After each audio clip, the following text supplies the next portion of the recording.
kepala sekolah, Bapak Ibu guru, staf dan karyawan, serta murid-murid kelas 10 yang sedang mengikuti MPLS. Bagaimana MPLS hari ini? Masih semangat kan? Harus semangat dong, karena hari ini adalah hari terakhir. Dan di hari terakhir ini spesial dikarenakan kita akan membahas sesuatu. Nah, membahas apa itu? Yaitu seksualitas. Nah, apa aja yang perlu kita bahas nanti? Soal pengertian, dampak dan pencegahannya. Tunggu dulu. Bapak nggak sendirian di sini, karena Bapak akan membawa teman Bapak, narasumber yang terpercaya. Monggo Pak Damar, silakan. Baik, terima kasih Pak Awan. Baik, selamat pagi Ibu Kepala Sekolah, Bapak Ibu Guru, dan teman-teman siswa kelas 10 ya. Dan selamat pagi juga kepada Bapak Ibu Wali Murid untuk kelas 10. Izin memperkenalkan diri, nama saya Damar Wicaksono. Saat ini saya sebagai guru bimbingan dan konseling di salah satu sekolah swasta di Yogyakarta. Di sini saya dipercaya dan diminta tolong untuk memberikan materi mengenai seksualitas. Begitu Pak Awan. Terima kasih. Terima kasih Bapak Damar.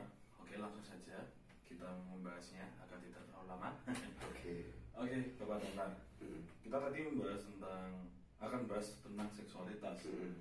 Nah, yang dimana usia remaja ini harus kita berikan arahan. Apa itu seksualitas dan apa saja dampak-dampak yang ada. Sebelum ke sana, saya ingin tanya Pak, pengertian dari seksualitas itu apa Pak? Oke, pengertian seksualitas ya. Kalau secara umumnya seksualitas itu merupakan sesuatu yang kompleks ya. Kalau diumumkan ya seksualitas itu bisa berarti berhubungan intim atau mengenai reproduksi ya.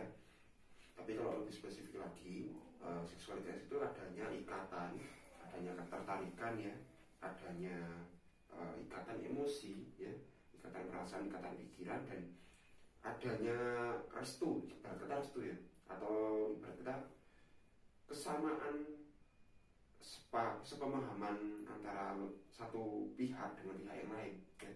Jadi kalau seksualitas itu harus ada kesepakatan antara dua pihak. Nanti itu akan menyangkut soal emosi ya, itu soal reproduksi, itu nanti soal pikiran ke depan juga, begitu Mas Awan ya. Jadi reproduksi itu nanti dari kita ada tertarik, misalkan saya tertarik dengan seorang perempuan ya. Dari ketertarikan itu akan menimbulkan emosi, dari emosi akan menimbulkan pikiran.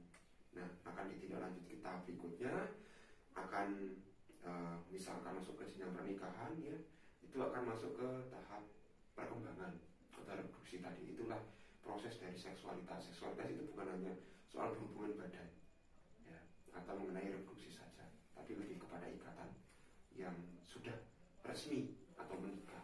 Itu kurang lebih segitu Mas Awan. Nah, menarik ya ini ya tentang seksualitas, karena ternyata sangat kompleks sekali ya. Nah, ini menarik nih Pak. Untuk usia anak remaja ini, mereka masih dalam ya, mereka usianya adalah usia coba-coba. Nah, pertanyaan saya adalah dampaknya untuk anak remaja atau usia dini ini gimana Pak tentang seksualitas ini? Dikarenakan ya seperti kita tahu dan mungkin Bapak Ibu juga tahu bahwa tentang hal seperti ini itu harus sudah menikah kan Pak. Tidak boleh melakukan sebelumnya itu karena juga salah satunya adalah dosa. Nah, bagaimana kalau seperti ini terjadi pada usia remaja? Baik Pak Awan. Berkaitan dengan dampak ya, dampak yang akan terjadi tentu akan mengganggu secara psikologis ya. Karena apa? Ketika kita hanya sebatas emosional ya, tidak ada ikatan spesial, tidak berdasarkan pikiran jangka panjang, tidak berdasarkan kematangan fisik, hanya sebatas pengen dan uji coba atau coba-coba tadi, kita nantinya akan rusak. Apalagi ketika nanti terjadi hal yang tidak diinginkan atau seksualitas itu menimbulkan kehamilan di luar nikah ya, tentu akan berpengaruh pada psikologis ketika si perempuan hamil sih ya, si pihak perempuan hamil dan pihak lelaki pun pasti akan merasa, satu tentu bersalah, kedua dia harus berpikir bagaimana untuk tindak lanjutnya, apalagi dia masih di usia remaja ya. tentu itu akan membawa dampak yang cukup panjang, sangat panjang sekali, bahkan sampai usia tua, ya, usia dewasa. Nah, selain tadi di faktor psikologis, tentu di faktor fisik. Anak-anak di usia remaja saat ini, ya, rata usia berapa ya? 15 ya, 15 sampai 18 itu baru mau masuk kematangan di organ reproduksi itu baru benar-benar matang sekali, ya, baru mau masuk ke matang sekali. Ya. Kalau organ reproduksinya belum siap, apalagi misalkan rahimnya belum siap, tapi dia sudah dipaksa untuk mengandung, apalagi dengan proporsional tubuh yang mungkin kurang memadai, ya, belum siap, itu akan menimbulkan bisa gugur rahimnya, ya, kandungannya bisa gugur, atau mungkin bisa terjadi pendarahan, dan itu bisa menyebabkan kepada hilangnya nyawa. Itu jika kandungan tidak siap, belum siap, ya. Dari segi laki-laki sendiri, ketika mungkin secara laki-laki sperma sudah siap, ya, karena sudah mimpi basah dan sebagainya, itu untuk normalnya.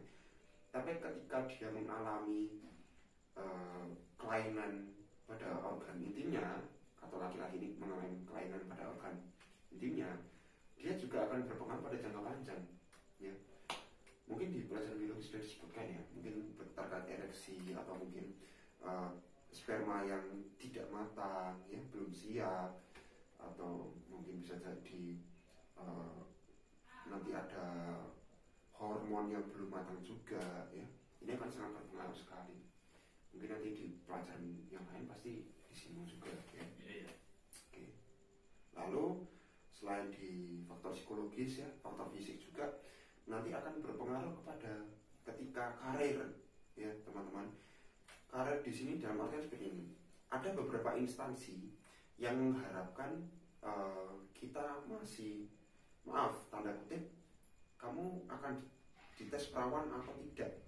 Kalau cowok jarang atau mungkin tidak ada untuk tes kepercayaan, ya, itu secara umum di berita-berita yang sudah beredar, ya. Tapi untuk perempuan, apalagi nanti yang ingin masuk dunia militer atau dunia karir tertentu, itu akan sangat sulit, ya, apalagi konteksnya sudah coba-coba tadi. Maaf, ini secara biologis akan ada tes seperti itu. Ketika nanti terbukti sudah tidak, ya, itu akan mengganggu psikologis tadi, akan berdampak pada fisik, akan berdampak pada tidak diterimanya bekerja, ya. Dan ketika di dunia kerja, kita tidak tahu pikiran orang dewasa seperti apa, ya. Pasti akan timbul berita-berita yang bahkan kita tidak, iya, kurang enak, bahkan kita tidak melihat, kok kenapa dia bisa tahu kalau saya pernah coba-coba, kenapa dia bisa tahu kalau mas ini atau mbak ini pernah coba-coba, kenapa dia tahu kalau orang tua dari ini dulunya pernah coba-coba dan anaknya terlibat, kenapa bisa tahu kenapa kalau siswa itu dulu historinya pernah seperti itu. Itu kan menimbulkan sesuatu yang tidak sehat dan tidak enak, ya. Dan itu akan berdampak pada karir ke depan, seperti itu, ya. Selain di sisi karir, bisa juga akan berdampak kepada ketika nanti sudah persiapan masuk jenjang pernikahan. Nah, sebagai contoh seperti ini, ketika kita tidak jujur dengan pasangan, ya, misalkan ada pasangan A dan B, si A pernah melakukan tapi tidak terduga, ya, dan pasangannya padahal udah mau menikah nih, ya, dua-duanya sudah lulus SMA atau lulus SMK, tapi sudah bekerja nih berapa tahun, lalu persiapan menikah karena sudah masuk usia yang cukup, tapi pasangan yang A ini tidak jujur, itu akan berdampak pada merusaknya rumah tangga atau persiapan untuk berumah tangga. Dan ketika nanti tersebar berita yang tidak enak, itu akan berdampak sangat panjang sekali, apalagi kalau nanti pada lingkungan sosialnya sendiri, itu kan sangat parah sekali, mas, bahkan bisa menimbulkan KDRT, ya.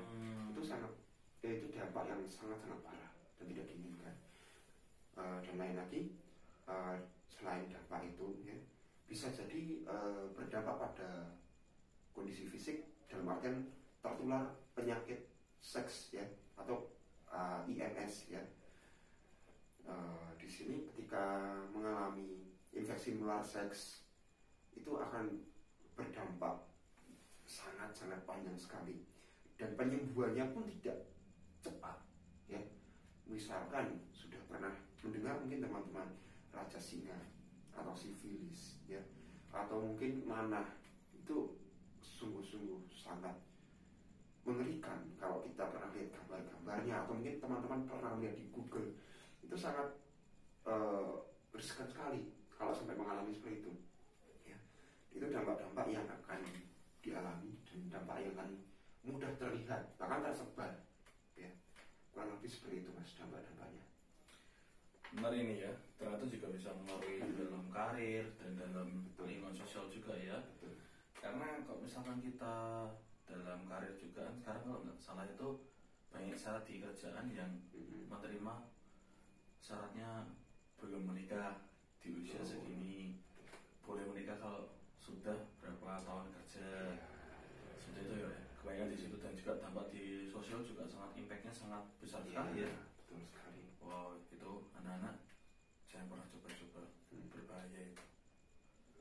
Oke, lalu Pak, ini menarik ini ya, dari dampak seperti itu. Lalu pencegahannya gimana sih tugas kita? Bukan hanya guru BK aja, mungkin wali kelas, lalu juga mungkin dari guru-guru lainnya, orang tua juga tentunya, dan anak-anak tentunya siswa-siswi kita yang tercinta ini. Bagaimana pencegahannya agar tidak terjerumus dalam bahaya tadi itu? Oke, baik. Yang pertama ya, khususnya di era sekarang ini mas. Era sekarang ini kan apa-apa anak-anak tuh cenderungnya ya, gadget ya, gawai. Nah, dengan penggunaan gawai ya teman-teman dan bapak ibu sekalian, kita harus bijaksana. Apalagi sekarang banyak aplikasi atau konten atau media browser lainnya yang memudahkan untuk mencari konten yang demikian ya, demikian itu dalam artian berbau konten pornografi ya. Betul. Itu sangat dipermudah sekali. Nah, kita harus bijaksana dalam penggunaan gawai. Kita harus bijaksana dalam bermedia sosial ya, karena ketika kita tidak bijaksana itu akan bisa jadi sekali membuka, tapi nantinya akan di feed kita, di feed media sosial kita itu kan muncul terus. Karena statistik di media sosial itu mengerti algoritma atau logaritma dari pencarian kita, dan itu akan masuk ke rekomendasi ya. Jadi bijaksana teman-teman dan bapak ibu sekalian untuk bermedia sosial ya. Pilih konten yang benar-benar itu membawa kita kepada dampak positif ya. Tidak harus quotes, tidak harus sesuatu yang apa ya, wow gitu ya, tidak harus. Konten positif misalkan kita membaca berita, kita bisa membaca artikel ya, kita bisa membaca kalau yang suka komik boleh membaca komik atau novel ya, atau mungkin yang tertarik di bidang grafis, bidang seni atau bidang apapun, otomotif ya, atau mungkin di bidang teknologi, gadget ya, silakan buka hal-hal yang berbau seperti itu. Kita alihkan kepada konten-konten yang berbau positif atau yang membuat kita produktif. Yang suka memasak, silakan cari-cari resep, tulis, rangkum itu kegiatan positif teman-teman. Jadi dari gawai kita rangkum kepada media tulisan supaya pikiran kita terus bekerjanya dalam taraf positif ya, seperti itu. Kita aktif, lebih produktif ya. Harus lebih aktif, harus lebih produktif untuk hal yang konten positif ya. Itu yang pertama. Yang kedua, kita di negara Indonesia ya pastinya itu kita sebagai warga negara pasti punya agama atau kepercayaan. Marilah teman-teman dan saudara sekalian, kita tidak harus ya, silakan kalau memang aktif di gereja atau aktif di masjid ya, pemuda masjid atau mungkin di bidang keagamaan masing-masing, silakan aktif boleh. Atau mungkin sekedar kalau tidak terlalu aktif di rumah bisa membaca Al-Quran atau Alkitab ya, atau mungkin kalau di agama yang lain bisa membaca kitabnya masing-masing ya. Kita membaca ayat per ayat, mungkin kita pahami, kita selalu kembali. Itu untuk apa? Itu untuk menguatkan iman kita ya. Dan itu butuh proses yang panjang, sangat panjang sekali, dan itu harus step by step. Kita harus bersabar pada diri kita. Kita harus menahan emosi kita, emosi negatif ya, dari konten-konten yang kurang baik. Kita harus menghindari lingkungan yang toksik juga. Kalau orang Jawa ngomong saru, itu kita bisa mengantisipasi dengan kita harus lebih peka. Kita harus bisa lebih menyortir kata-kata itu. Supaya apa? ketika kita sudah menyortir kata-kata yang kurang baik itu, kita akan semakin kata-kata itu tidak baik, aku harus menggunakan kata-kata yang lebih sopan lagi. Jadi teman-teman yang toksik akan terkena, kok dia malah sopan sama aku ya, itu akan menginternalisasi menjadi lingkungan yang lebih positif, lebih baik lagi. Itu kurang lebih yang bisa saya sampaikan ya untuk dampak menjadi pencegahan. Mungkin selain itu peran orang tua ya, peran orang tua, guru, wali kelas, dan pribadi diri sendiri. Dalam artian kita harus menahan diri, kita harus punya kontrol emosi. Orang tua harus mengingatkan untuk belajar ya, untuk refreshing juga, untuk berkegiatan di luar atau aktivitas yang positif di luar atau mungkin di dalam rumah ya. Kita harus saling mengingatkan. Itu cara pencegahan yang paling efektif. Kurang lebih seperti itu, Mas. Menarik juga ya ternyata ini impactnya sangat gede juga ya tentang apa yang kita bahas pada pagi hari ini. Oke, karena waktunya mungkin sudah mepet, sebenarnya ini pembahasannya sangat bagus sekali, tapi waktunya ya. Oke, kita bisa sambung di lain kesempatan lagi Pak ya. Baik. Oke, menarik dari apa yang disampaikan oleh Pak Damar tadi tentang sex education atau pendidikan seksualitas, di mana kita harus bijak-bijak cara memilah-milah seperti yang di gadget tadi ya, sosial media lebih tepatnya. Ini tadi saya tarik kesimpulannya, kalau misalkan kita sedang bermain gawe atau bermain sosial media, carilah konten-konten yang menurut kita senang, tapi senang dalam hal positif. Jadi mungkin Bapak ada kata-kata untuk siswa-siswi ini. Oke, baik, terima kasih Pak Awan. Untuk teman-teman sekalian ya, teman-teman siswa-siswi kelas 10, intinya tetap semangat ya. Dimanapun, kapanpun kalian itu bisa berkarya. Jadilah orang atau pribadi yang berdampak positif bagi lingkungan sekitar ya. Bangsa dan negara itu bisa berkembang dengan adanya kalian ya. Sebuah bangsa itu tidak hebat, bangsa itu akan hebat, bangsa dan negara itu akan hebat ketika ada pribadi yang mempunyai potensi dan karakteristik yang baik ya. Tidak harus mencontoh seperti orang lain, tapi jadilah pribadimu sendiri, jadilah pribadi kalian sendiri yang mempunyai potensi masing-masing ya. Terus dikembangkan, terus dikaryakan agar kalian bisa fokus kepada mimpi kalian, tujuan kalian, dan kalian memberikan dampak positif. Dampak positif tidak harus besar, kecil saja, dan dampak itu akan meluas kepada lingkungan sekitar kalian. Terima kasih Pak Damar untuk materi pada pagi hari ini. Oke anak-anak, jauhilah hal-hal negatif, lalu gunakanlah dan bijaklah menggunakan sosial media, karena sosial media bisa membuat kalian semakin baik jika kalian menggunakannya dengan bijak juga. Oke, terima kasih untuk kesempatan pada pagi hari ini. Semangat terus untuk kedepannya. Jangan lupa belajar, tetap semangat, patuh pada orang tua, dan jangan lupa berdoa.